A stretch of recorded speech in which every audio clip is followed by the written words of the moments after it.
Hello, I'm currently reading out loud to you the Rabbits and Foxes simulation questions. Make sure you have that worksheet out because it will help you to get all of these correct. The answers are scrambled, so I will not actually read those. I will just read the questions. In our model of the rabbits and foxes, which is the predator and which is the prey? If at any time you need to slow down and think about it, all you have to do is pause the video. Question number 2. As the rabbit population increases, there is an increase in the fox population. Explain why this occurs.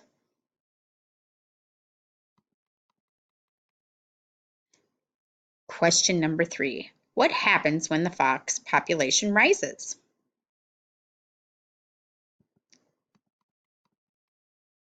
Question number 4. What might cause the rabbit population to increase dramatically?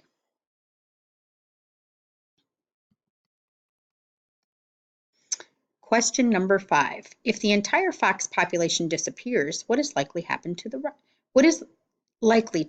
to the rabbit population? Question number 6. Predict what might happen to the fox population if there is an abundance, a lot of food for the rabbit species. Question number 7. Predict what might happen to the fox population if a disease kills all the prey or rabbits in the population. Question 8. Predict what might happen to the fox population if a new predator species that feeds upon the same rabbits moves into the area. Question number 9. The survival of predators depends on their efficiency at capturing their prey. What adaptations or special features allow predators to be effective in capturing prey? And question 10. The survival of prey depends on the ability to escape. What adaptations in prey enable them to avoid being